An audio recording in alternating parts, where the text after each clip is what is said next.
All right. Here we go, guys and gals. And boogity, boogity, boogity. Let's go racing, drivers. And we're live on the Loose Wheel Show, Season 3, Episode 11. My name is Andrew Hazlett. That's Ethan Ignatowski. We got a lot to talk about, so let's go into the reviews. And now for last week's race reviews. Not even a hi, how are you? Crazy. It's whatever. It's whatever.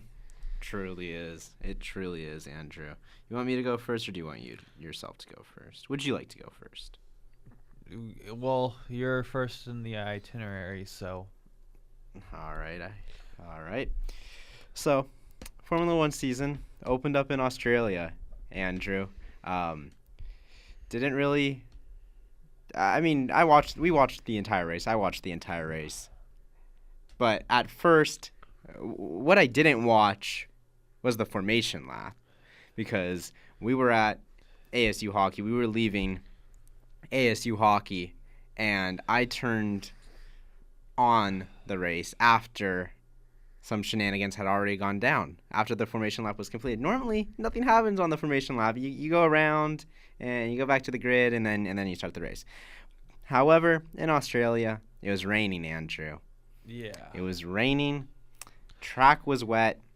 And it's not a racetrack. I mean, yes, it is, but it's 51 weeks out of the year. The track that Formula One races on in Australia is public roads. It's not optimized for race cars necessarily. Right. So on that surface, Isaac Hadjar had a spin.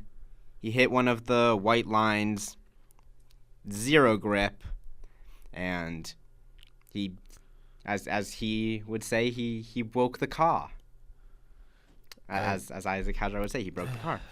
Why did you do that in that voice? Because have you not seen the clip of him like crashing out over the radio, saying he broke the car, and then his voice just goes like that? No. Okay, legendary clip, Andrew. You're gonna have to watch it after the show. It's from his days in Formula 3. He's just screaming about how he broke the car, and then he like has like a voice crack, but like I don't know. You should watch the clip. It's fun. But anyways, he was out of the race before it even started. One thing I would like to say is, Helmut Marko, you need to not talk.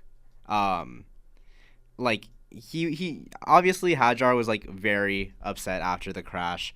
Lewis Hamilton's dad, Anthony Hamilton, was consoling him, but Hadjar, he was obviously pretty inconsolable. He crashed out of his first Formula One race before it even started. And Helmut Marko has the audacity to say that he was overreacting and being too emotional. I think that we as a society should just collectively ignore everything that Helmut Marko has to say. I mean, yeah, he's just an unreliable, angry old man these days. I don't know what else. I don't know how else to say it. Andrew, do you have an award for him? I have 2 awards. One for Isaac Hadjar, one for Helmut Marko. Isaac Hadjar, ARCA Breaks moment of the week for just crashing out on the formation lap. It shouldn't be that hard to do. It like stuff happens on like pace laps in NASCAR and IndyCar, like in Formula One. That happens like once a decade type of a moment. Nah, once every few years. So I don't remember the last time Lance Stroll literally last year. Oh yeah, that did happen, but I'm trying to think the last time that happened in any other sport. And the one time it was Paulie Haraka just plowed onto the back of someone who was stopped on pit road to start the race, in like one Sonoma race. But yeah, that doesn't feel like it should happen often. But yeah, that was not a good moment for Isaac Hadjar. Helmut Marko just needs to just shut his trap. Like, I don't know how this guy's a doctor. Like, if you search up my name, a doctor comes up of the same name. But I think I'm more of a doctor than him at this point, because he is a doctorate of being an idiot. Just, these people are professionals. Hadjar knows he just screwed something up big time. Yeah. Like saying criticizing him there, that's not your job. Like, your job is to grow drivers, not beat them down when they're already down. Yes. Like, he is head of the junior development team. That's developing them to be a failure, not be a success. So for that, Helmut Marko, you get your chicken award for that. And then also, what he said earlier in the week was saying, certain drivers are A drivers, B drivers, and C drivers. That aged well. Again, shut your trap, buddy. You are not the genius that you think you are. You're not that guy, pal. At least you're not that guy. I know I'm not the brightest guy in the room. I'm not the smartest guy in the room when most of the time. There's a lot more people who know a lot more about racing than I do. But Helmut Marko, I don't know if he's one of those guys. All right, I don't know. In some ways, yes. In other ways, no. But anyway, let's get into the actual racing here, because it was a pretty fun race. Lando Norris, he started on pole, and for the first time in his career, he converted that pole into leading the race after lap 1. Quick round of applause there. That's an embarrassing stat for him. Clap, clap, clap, clap. So, Lando, he was able to hold off Max Verstappen and Oscar Piastri off the line. Max was able to get past Oscar in right after turn 1, though. Oscar went a little deep in the corner and struggled for grip on the exit. Charles Leclerc also jumped Alex Albon and Yuki Tsunoda on lap 1 to end up in 5th. And then before things could even really get underway, Jack Doohan crashed out of the race. He also had no grip on the white lines of the track. But at least it was on lap 1, I suppose. But it wasn't just the rookies that were struggling, Andrew. Carlos Sainz crashed into the wall at the end of the lap under the safety car. That was another pretty embarrassing moment. The engine mapping, and basically there was a sudden burst of torque at a suboptimal time for him that did him pretty dirty, crashed him out into the wall. Still, it's a mix of, on one hand, it's the engine and gearbox, whatever he did, he downshifted or whatever, and the engine did something he didn't expect it to do because he's never driven a Mercedes engine car. On the other hand, as a veteran, you can't really be crashing into the wall under the safety car. But anyways, after the safety car, on lap 8, the track was green again, and we started to see some battles. Cars that were qualifying lower than where they probably should have. Those rookies, first race of the season didn't really nail qualifying. They were trying to get their way up the field. Liam Lawson was having some pretty significant struggles getting past the Haas's, but Kimi Antonelli was able to get past Nico Hülkenberg during this initial stage of racing. On lap 16, Kimi spun. Again, tough conditions, but he managed to keep it out of the wall, which was key, Andrew. Able to save his race, and it ended up being a pretty good race for him, and he was able to get past Nico Hülkenberg on the very next lap. Speaking of which, lap 17, Max Verstappen went wide in turn 15, just totally missed the apex, couldn't get his car to turn, couldn't get his car to brake. Turn 15, it's the turn at the very end of the back straight, Andrew, before it's the first of those two right-handers at the end of the lap. So he just basically went on straight, managed to avoid the gravel, didn't get beached in the gravel, but he did go quite deep, and Oscar Piastri was able to get back past him for second place. Lap 18 to lap 34, you're seeing a lot of battles. Liam Lawson was able to get past Esteban Ocon. Kimi Antonelli got past Lance Stroll. And we saw Lewis Hamilton and Alex Albon and the Williams doing a great job. They were fighting for P7. Albon was able to hold off Lewis Hamilton. Also during this stage of the race, Oscar was closing the gap to Lando, and he was getting fastest lap along the way. But in my opinion, it seemed more like Lando was just kind of managing the race compared to Oscar, who was pushing hard. Because we saw before when Lando was pushing, he was getting the fastest laps. And then afterwards, later on in the race, he got fastest lap again, and he was driving very solidly. He was able to pull away from Oscar. But before he was able to pull away from Oscar, there was some drama, and some people have some different opinions on this. So some of this is fact, but I'm gonna tell you my opinion. Basically, what happened was the team told Oscar not to engage Lando. Don't battle Lando for the lead. That is a fact. My opinion, though, is that they were really only saying that because they were passing back markers. They were lapping cars, and you don't want to be battling each other while trying to lap cars as well. That's just a recipe for disaster. And that's why after they had got past that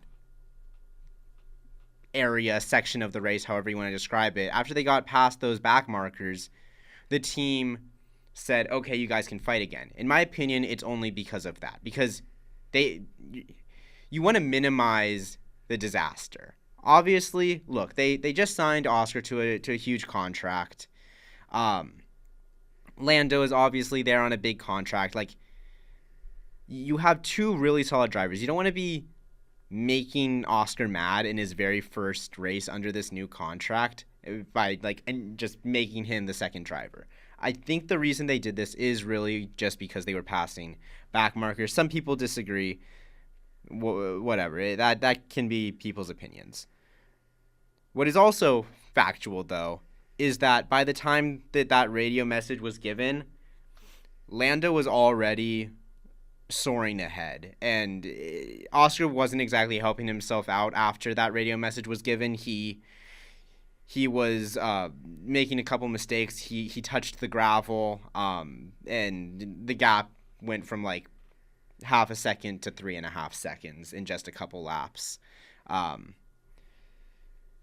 I think part of that's the mistakes from Oscar. Part of that is when Lando was pushing, he was unstoppable. We saw it in qualifying, and we saw it at parts of the race. He was unstoppable. Him in the car were just synced so well. But I digress. Lap 34, Fernando Alonso crashed out at the same part of the track that Piastri kind of touched the gravel. I don't know if he ran over some gravel that Piastri might have kicked onto the track. Maybe he touched some gravel. I don't really remember, but Alonso crashed out. So it was tough for everyone in these conditions, from rookies to the most experienced driver on the grid. Extremely tough conditions. And this brought out a VSC. However, the track was drying by this stage. So with the VSC, everyone came in for slicks. McLarens were on the hards, Max was on the mediums. On lap 42, back to green, Lando led the field. Piastri, Verstappen, George Russell, Charles Leclerc, Yuki Tsunoda, and Alex Albon were the top 7. Really interesting top 7 in my opinion. On lap 44, though, just 2 laps after they went back racing on green, on slicks, the rain started again. We heard over Charles Leclerc's radio when the field went green that rain would be expected again, but it came quickly, and it was raining hard, Andrew. At the end of the lap, Lando Norris went off in the big gravel trap at turn 12, the third to last corner, the second of those right-handers at the end of the lap. However, he managed to get the car back on the circuit and save the car. Didn't go into the grass, was able to get it back on pavement, make the turn, and went into the pits. However, Oscar Piastri wasn't as lucky. He also went off, but he went off in a more extreme way. He went off further. He wasn't able to get back on the pavement as quickly, and when he did get back on pavement, he didn't have any grip. He spun onto the grass on the outside of the penultimate corner, and Max, whether he saw both cars go off or his engineer told him that Lando went off, he was able to slow down enough to make the corner. And with Oscar basically beached on the grass and Lando ducking into the pits for inters, Max was leading the race. Somehow, some way, Oscar kept the wheels spinning and was able to get back on track. But by the time he got back on track, so many cars I think almost everyone had passed him. I don't know if you saw that, but he reversed it back onto the track, and that's what I read, and he attributed that to Mr. Jeremy Clarkson. Yes, he went on Jeremy Clarkson's farm and learned how to drive a tractor backwards, and I guess that skill was transferable. I guess so. During that same insane sequence with Lando and Oscar and Max, Leclerc had also spun, and he allowed a whole bunch of cars to go past him as well, but, that wasn't for the lead, so not quite as important. So now we are on lap 45, though. Verstappen stays out again. Hamilton passes Yuki Tsunoda after Tsunoda has a brief off, and both of them also stay out behind Max. And so does Pierre Gasly, Charles Leclerc, and Liam Lawson. I think Oliver Behrman also stayed out. So everyone besides those guys had come in by this point, or were coming in while they were staying out for inters, which was the correct strategy. Almost everyone out of this group made their lives so much more difficult by not pitting. On lap 46, the next lap, now Max comes in. The team wanted him to stay out, but he couldn't. He was really struggling. But still, the two Ferraris and Yuki Tsunoda stay out. And their race was ruined by this strategy call because the rain was just far too much. On lap 47, Max came out behind Yuki. Lando got into the lead really quickly. And then Liam Lawson, on mediums, couldn't handle the rain. He crashed into the wall. Gabriel Bortoleto also went off. He spun off. Although, I will say for Bortoleto, it kind of looked like something with his rear suspension might have failed. Because after the dust settled on his spin, parts of his suspension were broken. So I don't know if it broke before or after the spin. Like, there was nothing in the spin itself that makes you think like, oh yeah, that was so violent that it would break a suspension component. So I think a part on his car might have failed, which led to the spin in the first place. I don't know. Maybe. That's just my thoughts. I would need to go back again to watch that part again. But both of those incidents brought out the safety car. And so now the drivers who tried to make the slicks work have to basically say, no, they didn't work. So that's the two Ferraris and Yuki Tsunoda who were leading the race essentially, but the guys on the inters just flew past them. And now with the field all bunched up because of the safety car, they would be at the back of the pack in absolutely no time if they didn't pit. So they pit anyway, put on inters, but their races were ruined. Like Andrew, if they just pit when Lando pit or even when Max pit, it would have been much higher points finishes at the end of the day for the Ferraris, and Yuki would have finished in the points. I mean, Yuki had an amazing qualifying. He had an amazing race, and it got ruined on a strategy call. And points this year are going to be really hard to come by for drivers like Yuki Tsunoda in teams like RB, with how dominant these top four teams are, and how I believe, at least 7 of those 8 top team drivers are going to be in the points every week, I would imagine. So that's 3 free points paying positions, but that's only 3 positions. And the Alpines are strong. The Williams is strong. It's going to be hard for Yuki to come by points. So really, really tough for him to not get points here in the first race. On lap 52, a couple laps later now, Lando Norris led the field back to green, and the cars still left in the race in order of their position on track. Behind Lando was Max Verstappen, George Russell, Alex Albon, Kimi Antonelli, Lance Stroll, Nico Hülkenberg, Pierre Gasly, Lewis Hamilton, Charles Leclerc, Yuki Tsunoda, Esteban Ocon, Oscar Piastri, and Oliver Behrman. When Lando led the field to green, Leclerc was able to get ahead of Hamilton kind of coming out of that turn 1 complex. On lap 54, in that same spot of the track, Pierre Gasly went wide and he hits a puddle coming back onto the racing line. He was able to keep the car on track and all that, but it slowed him down a lot, and he was passed by Leclerc and Hamilton at the end of that straight that they're on, and Oscar Piastri was right there too. He ended up passing him, getting back into the points on the next lap. Oscar, in just 3 laps there, had passed Ocon, Tsunoda, and now he is passing Gasly. And he, on the last lap, was able to pass Lewis Hamilton. So he got all the way back up to ninth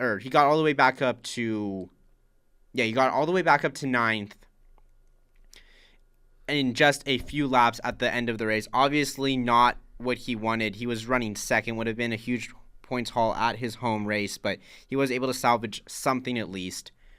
So, end of the race though, lap 57. It got pretty interesting, as if it wasn't interesting enough already. Max was hunting down Lando. There was a time there in those last laps that I was sitting there, Andrew, thinking, yeah, Max is inevitable. He's going to somehow win this race. But the McLaren was so fast throughout the race. Lando piloted it perfectly, and at the end, he had just enough to hold off Max, who, in spite of the car, I really think that Max that car looks so rough to drive, and I really think it is just his pure skill. I think that car is so rough. I was at hockey on must have been Saturday. Yeah, Saturday before the race. I was talking to Casey about whether it was the car or Max for the Red Bull. She was saying that she thinks that Red Bull is just so good in the rain, and maybe it is. But Max is just able to get the most out of a car that just he shouldn't be able to. It's so impressive. But even with all that skill, it just wasn't enough. Lando Norris crossed the line, becoming the first driver in 1,029 days not named Max Verstappen to lead the Formula One Drivers' Championship. That is a crazy stat. So your top 10 was Lando Norris, Max Verstappen, and George Russell, who I didn't even mention in my rundown. George just is able to keep his nose squeaky clean and somehow nab P3. That's just either he crashes or he does that. Obviously not, but kind of. Agent George. All right, dude. Kimi Antonelli Gotta have some fun. nabbing P4 in his debut. An amazing, amazing drive from down the grid. Him and Oliver Behrman were the only 2 rookies to survive this race. In 5th, you had Alex Albon in a Williams. Insane drive for him. Lance Stroll, Nico Hülkenberg, who already got more points for Sauber this year than they scored all last year in this one race. And then you have Leclerc, Piastri, and Lewis Hamilton closing out your top 10. Lewis Hamilton didn't even know the 10th got a point. And that's how his Ferrari debut went. Yeah, in the post-race interviews, he had to ask whoever does the interview that gets posted on F1's YouTube. He was like, does 10th get a point? You got a point. You got a point, Lewis. Not the Ferrari debut that he would have wanted. So what would you give that race out of 10, just quickly? 7.5, maybe an 8. 7.75. That was a super fun race. There were some boring moments, but the chaos was so chaotic. It was an awesome race. It really, really was. That's a little higher than I would have given it. Dog, you were on your phone on the couch in the fetal position, not watching. I was paying attention. You were not. Regardless. You were not. Going into Las Vegas 25 minutes into our studio time. That's Hey, there was a lot to talk about. Trucks was high. Don't let a yapper yap. Xfinity was all gas. Stage 1, Logano led early. Green flag pit stops. Say it with me, Ethan. Yay! Boo! What's my A reaction loose supposed to be? wheel Oh! happened from Chase Briscoe, That's what we're talking about. bringing out the caution. We should try to. How much do you think it would cost to sponsor NASCAR on Fox for every time there's a loose wheel for them to be a loose wheel brought to you by the Loose Wheel Show? How many millions are we talking? I don't know. Anyway, that wouldn't be the first pit road problem we had today, because or it wouldn't be the last, I should say. Kyle Busch inherited. Because it was the first. Kyle Busch inherited the lead after yellow flag stops because he hadn't stayed pitted yet. However, he had a pit road problem of speeding on pit road. So that gave Austin Cindric the lead, who wound up winning stage 1. Stage 2, Chase Elliott had the fastest stop on pit road, got him to the lead, but Ethan, he was speeding. Bubba Wallace. You can't do that. Bubba Wallace inherited the lead, was passed by Kyle Larson under green. SVG, he had his bad day started when he was interviewed by Michael Waltrip on the grid walk. That was was very awkward. What average Michael Waltrip grid walk moment. Yeah. He had a spin, and at this point, I believe under the yellow flag stops Bubba Wallace to the lead. On pit road, Christopher Bell had his stop, except the crew was signaling, "Oh, we think we might have a loose wheel. We didn't get the wheel tightened." So they go. So Bell, the crew chiefs, Adam Stevens, like, pit in the 19 box, pit in the 19 box, pit in the 19 box, which Bell did. Which is crazy that you can do that in NASCAR, in my opinion. Well, it's same organization. Yeah, so but then it's just they crazy to serviced me. him, which they got a tail end for the longest line penalty for pitting outside the box, but saved them from a 2-lap penalty and suspension to 2 team members and not having damage from a loose wheel, which we'll see if NASCAR makes a change on that. We'll see if that a rule gets added to the rule book. And then William Byron passed Bubba Wallace. And then, say it with me, Ethan, there was another loose wheel. Yay! This time from Kyle Busch, ringing out the caution. And then Kyle Larson eventually took over the lead when we got back green. Then Todd Gillen just went to the wall. A trio of drivers went on 2 tires. It was Hamlin, Jones, and Chastain. And then everyone else taking 4. 13 laps left in stage 2. That strategy, I think, worked out because they're all bad cars and wound up gaining spots from the sequence, but they did not stick with the lead. It was Byron and then Larson, who then won stage 2. And then, on the stage caution pit stops, Smith and Dillon stay out, and then Suarez went on 2. Larson immediately got the lead. Cody Ware had a spin, which, not surprising. Pretends to be shocked. And then on pit stops, you had Chastain, Cindric, Elliott, and Bell take 2. And then you had Stenhouse spinning in the back. And then, just a few seconds after, Bell squeezes Blaney into Barry, who collects Jones and Austin Dillon, who is mad at Brad Keselowski for some reason. Because why not? Because it's Austin Dillon. Most people pit, including Larson and Byron, which gave the lead to Reddick. We went green. Reddick's team decided to pit. At this point, it went to Barry inheriting the lead because he was one of those guys that stayed out. And then Logano passed Barry, also on that same strategy.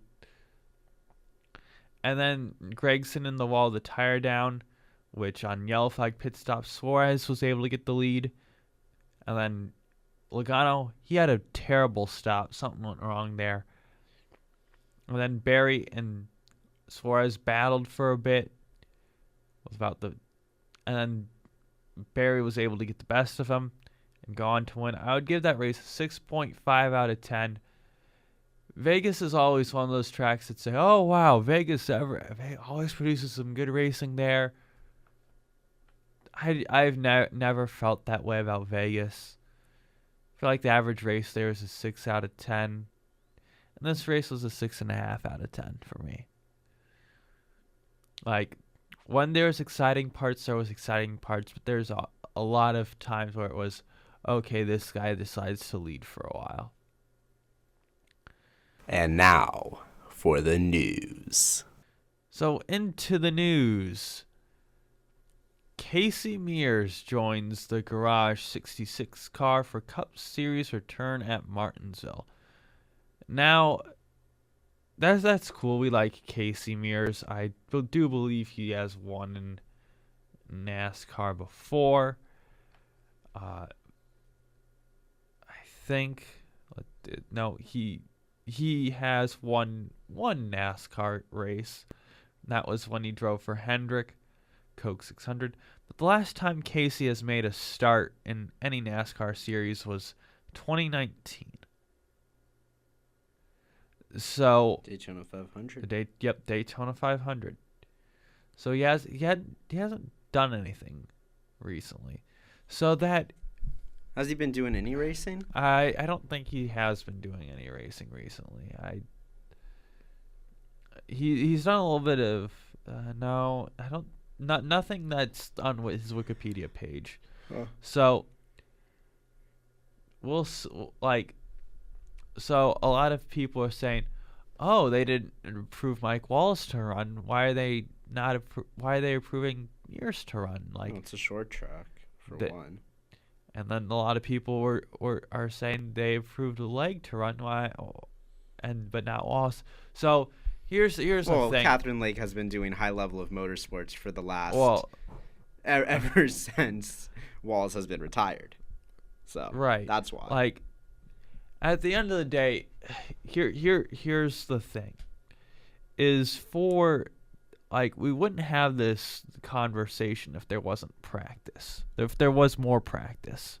Because there isn't a lot of practice. If you go back to pre-COVID times, I think Wallace does get approved, and we don't have this conversation regardless. Because even if Wallace doesn't get approved, we'd have practice for these drivers to get their seat time back in the car. So I think that's part of the issue. And NASCAR doesn't allow people to test, pretty much. Yeah, if you've got a rookie who's going to run, like, you should be able to get an extra test day. Because there's 20 minutes practice each race. Unless there's more, which is very few races, like less than 10 of the 36 races. Probably around 5 or so are going to have extended practice this year. So, like, with that said, if NASCAR is going to be unwilling to extend practice, I would say, hey, if you have a rookie driver who isn't like a full-time, like an outside driver coming in, you should be able to get a free testing day. So, and if the rookie driver doesn't run the race, like, you get penalized or something. Yeah. So, also I missed this from the previous race. Burt Myers, who ran the Clash, is going to be in the 50 car for Team Amerivet. So that's cool. And then NASCAR announces changes to the open exemption provisional rule, Ethan. Now will be 41 cars automatically if there are 41 cars that show up. And NASCAR quote, NASCAR has full discretion to deem certain events ineligible for the open exemption provisional. Interesting. So that's interesting. Do they share why this may be? Why this is? No. I do like the 41 cars automatically. So, like, in Daytona, like, it's fair more. Mm-hmm. Instead of, like, if Castroneves did qualify in, that's, like, one less guy. You know what I'm kind of getting at here. Yeah. So, like, with that, it says, okay, everyone knows what's going to happen coming into the field. I do like that change. I don't know what they mean by certain events ineligible. Like, is it going to be, like, boring tracks that don't matter, like New I'm not going to say New Hampshire because that's a playoff race, but, like, I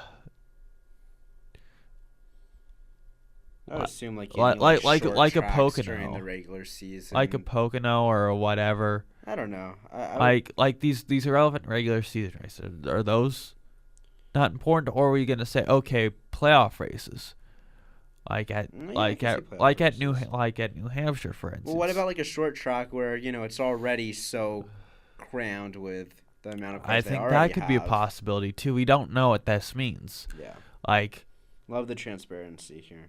This is what they said. Like, they did not elaborate. Like, we'll see. We'll see if what happens later, if this happens later. So yeah, all right. Wow. Formula One is also introducing some new rules. Yay. Andrew, I don't know if we talked about it on the show. I don't think we did, but we talked about it off air about how the rules regarding not necessarily rules, but like they were gonna go about testing the wings, the rear wing specifically for Formula One cars in Spain. The FIA will now be doing stricter rear wing deflection tests in China. This seems to be aimed at stopping McLaren as, look, we always see whoever is the fastest Formula One team, whatever new Formula One is supposed to be the sport of innovation. And I'm talking about this on the student radio of the school that's number one in innovation. So trust me, Andrew, I know about innovating. As an ASU student, I can back you up.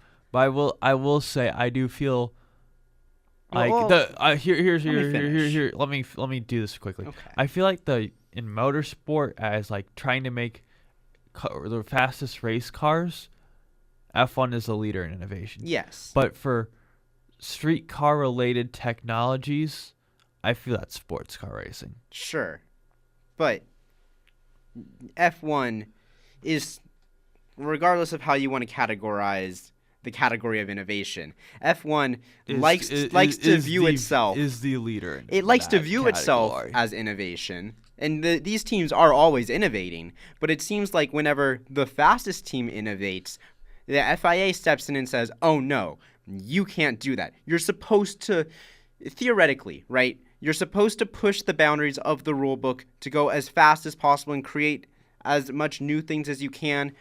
But the FIA is always shutting it down, whether it's Red Bull or Mercedes over the past 5-10 years. Whoever is the fastest is always getting essentially beat down by new rules and sanctions. And the talk about the McLaren rear wing mini DRS and all that stuff hasn't gone away. And my question is, to what extent are these tests going to change things for McLaren and other teams as well? And how much are they going to continue to try to push this? Because, Andrew, rear wings, the entire point of them is to be pushed down and create downforce and for them to bend in certain ways. They're going to need to bend. You can't make, like, a concrete rear wing that is immovable. Like, I don't know. I'm not an aerodynamic guy. I don't know all this, but, like, logically thinking about it, I don't think that would really work. So how are you going to what level are these deflection tests going to be pushed? I guess we'll find out. We'll see how it goes for McLaren and the other teams in China. I think if I remember from last year, McLaren was pretty confident that they're chilling. So we'll see in China if they are indeed. But yeah, just thought the world should know that is something that the FIA will be doing. We also saw the F1 movie trailer drop. Andrew, did you watch it? Not entirely. I didn't either, because quite frankly, I don't really care about this movie. From what I've seen before the trailer, it doesn't seem that great. From online reactions to the trailer that I've seen, it doesn't appear that great. What I will do is watch it when it comes out, purely just because of this show. But yeah, I'm not really intrigued by it. Last bit of Formula One news, though, kind of a two-parter here. Stefano Domenicali remains the F1 CEO through the 2029 season. He has the full backing of the paddock. You ask team principals like Toto Wolff, Zach Brown. They love that he's in charge. And quickly after he officially became the CEO through the 2029 season, all 2026 teams, including Cadillac, signed the Concord Commercial Agreement. Now, Andrew, there are two Concord agreements. One is the commercial agreement, and one is like the actual on-track regulation stuff. But for the commercial, you got the rights to the broadcast and all that or whatever, and like price sharing and like the cost cap, like the financial aspect of the sport is what the Concord Commercial Agreement governs. So I think the cost cap got raised. I have it written down somewhere. I think it got raised. I don't have it written down somewhere. Like 3%, something like that. Yeah, I think it was like a raise of like 10 million or something like that. I don't know. It raised not a crazy amount, but a significant enough amount for the teams. Let's see. Yeah, it's now 135 million per year. I want to say before it was like 125. I don't know what it was exactly before, but now it's 135. The entry fee is $600,000 per year. In the Concord Agreement, Cadillac had to pay some other teams for joining the sport. You got things like Ferrari gets paid extra money because they're like a legacy team, like that. That's something to talk about a completely different day, but like that amount of money is decided in the Concord Agreement. It's all that sort of stuff, the financial stuff. All the teams agreed. Do you know the party that hasn't agreed, Andrew? You only get one guess. Well, you've got it in the document. Well, you could have pretended like I didn't for the I don't know. Well, it's my favorite international. Federale of automobiles. No, my favorite international assembly. That's what I'm calling them. What? Okay. What does it? What's the exact? I don't know. Let's just go into the FIA here for a Fédération Internationale des Automobiles. Okay. They're your favorites, right? Yeah. Mohammed bin Sulayem and company have not agreed. Why? I don't think anyone is exactly sure, but there are probably things in there that the FIA wishes were slightly different, and so they're going to be difficult about it and not sign it for now. So all the teams at least seem to be holding together, but the FIA just not there. Moving over to IndyCar news, RL signs Toby Sowery as reserve and development driver. Words are hard. I don't know whether or not this is going to be alongside Yuri Vips, but be interesting to see. I think this is a replacement. Didn't say in the article if I remember correctly, but be interesting to see if they're able to get him in this seat either this year or next year. You've got a pay driver in Devlin DeFrancesco in a seat, an aging Graham Rahal, who's the third oldest IndyCar driver, in another seat, and then you've got a young Louis Foster, who is proven to be well in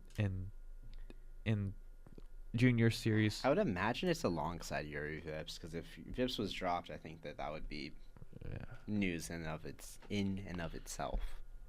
And now for next week's race previews. Yeah, I don't know, but we'll see. Thermal only main IndyCar series is racing, so I would normally give you the 5 for Thermal, but there's only been one exhibition race there, and it's kind of hard to tell. So I'll go off the top of my head. I'll go Pelot because he was good there. Let me look at the race results from last year. I'm gonna say I'm just gonna give the top 5. Well, here's the thing: it was an all-star race, and with qualifying rounds, and it was not a good gimmick. Pelot was good there. Won there last year. McLaughlin T2. P3 was Felix Rosenquist. I think that's a good driver to look at. P4 was Colton Herter. P5 was Marcus Armstrong. I would not go on the market. Actually, Marcus Armstrong had a good race at St. Pete. So those are 5 drivers to look out for. Who knows? This is kind of a really tough race to predict. Just to be honest, I don't know. It's tough. Moving over to the old NASCAR. Gonna go through this quickly. Homestead. J.J. Yaley's the only open car this week, the 5. I'll give you 3-time winner Denny Hamlin, William Byron, Kyle Larson, Tyler Reddick, Christopher Bell. I'm going to honorable mention Kyle Busch, 2-time winner there. I don't think has the mojo to get it done right now. I think he'll run well, but something will go right. And then Logano as well. I don't think of Homestead as a good track for him compared to those other guys. Going over to Xfinity, your rotating drivers are Alex Laban, the 07, Kyle Larson, the 17 for Hendrick, Justin Bonsignor for Joe Gibbs Racing in the 19, Corey Hyman, the 24. Joe Gase entries are TBA in the 35. I'd expect that to be Joey Gase or Greg Van Alst. 53 is Mason Maggio, 45 for Alpha Prime Brad Perez, 70 for Cope Family is Leland Honeyman Jr., 74 for Mike Harmon is Dawson Cram. 91 for DGM / Jesse Wuji is Maya Snyder. Truck Series, you have the 5th Tricon car this week, Brandon Jones. The 2nd and 3rd Rayum Brothers entries are Stephen Malazzi and Josh Rayum. The 3rd and 4th Spire entries, the 7 will be Kyle Larson, 07 Corey Day. 2nd Young's truck shows up this week with Stefan Parsons. The 3rd Nice truck has Ross Chastain. Akane Ori Ogata shows up in his own team, the number 63. Luke Fenhouse in the 5th Thor Sport car, the 66. Michael Distire in the 67 for Freedom Racing Enterprises. That's the Spencer Boyd owned team there. Ethan, tell us about China F1. Sprint weekend. Besides that, same deal as in the past. It's not gonna rain. It's gonna be like, I think the latest I saw is current weather forecast has it like around 80 degrees. So quite opposite of the conditions that we saw in Melbourne. So, I mean, 80, it's not insanely hot, but probably suboptimal conditions for a team like Mercedes, so maybe expect them to struggle a little bit more. But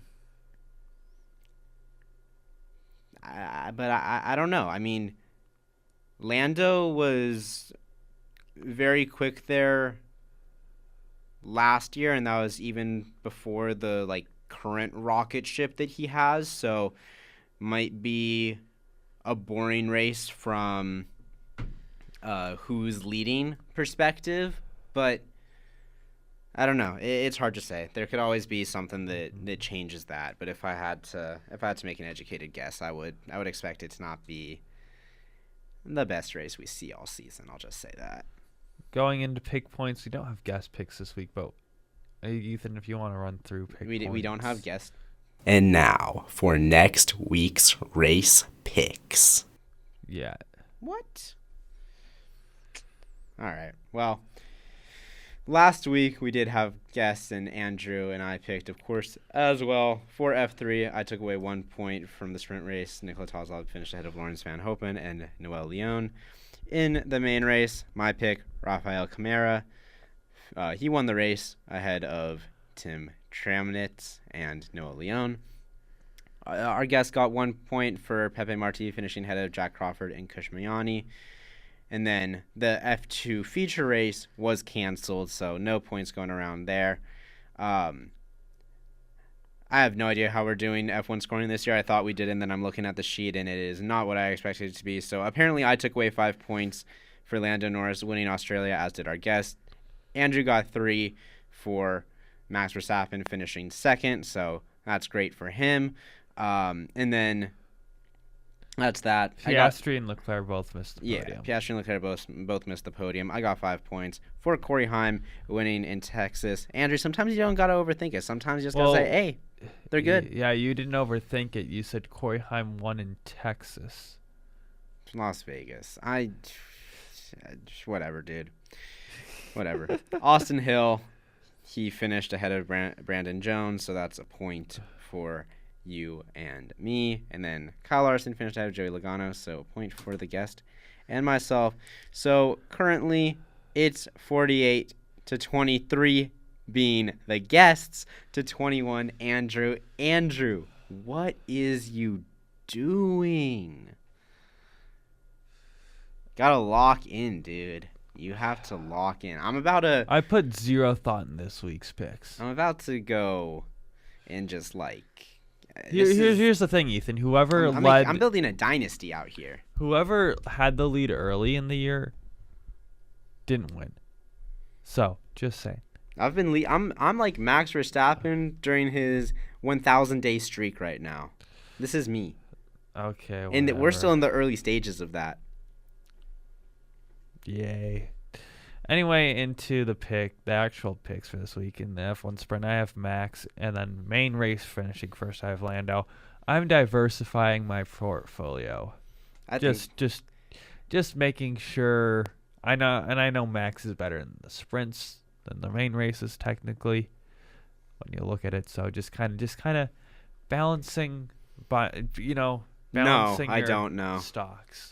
I think that's Andrew. Why would you put 50% in a stock that's meh and 50% in a stock that you know is going to hit? Just put it all in the stock that's going to hit. Lando Norris is going to win the sprint, and he's going to win the actual race. So that's going to be 10 points for me, of course. And then I have Oscar Piastri finishing second and Max Verstappen finishing third because, like I said, the McLaren is just so fast. And, well, Max is inevitable. That is on pause until his car is at least a little better. I have that reversed. Oscar doesn't have much experience at China. Max does. It is not one of his best tracks. That is true. That's kind of why I went that route. Fair enough. For thermal, we went boring. Alex Palou. There's no other data to go off of. This is barely any data. This is probably going to be a boring race, and it's going to be one of the most boring personalities in the field, Alex Palou. Harsh.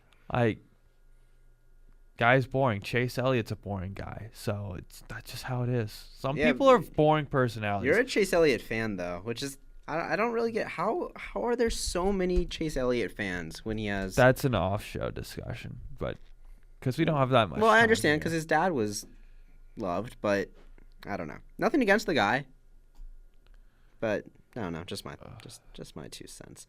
For the Truck Series, we both have Kyle Larson. Kyle Larson is in all 3 NASCAR races this weekend, so he is going to be a busy man behind the wheel against the truck competition. I really like Larson. I think that it makes a ton of sense, so I pick him. Andrew, I'm sure that was basically your thought process, that against this lower competition I he's said, going to ooh, cook. Kyle Larson might be the best driver in Cup Series at Homestead. He's going to be in all 3 series. Let's just ride him in 3 times. Yeah, I didn't write him in 3 times. I wanted to make it at least a little interesting. I could have done that, but I'll give Andrew a shot to get back in the races here. I'm taking Sam Mayer for Xfinity Series and Tyler Reddick for Cup Series. Both of those guys have won the most recent fall race in the respective series at Homestead. Obviously, we've already talked about it. Spring races, different temperatures and conditions than fall races lead to different things. But, oh well, those are my picks. I will ensure that there are guest picks because I need Andrew to be in 3rd for as long as possible because I think that's funny. So, Morgan Tremmel, you will be getting a text shortly. To everyone else, have a very good night. Except for me and Andrew. Andrew and I, we both have school projects that we're going to have to work on until probably past midnight. Lucky us. Can't wait.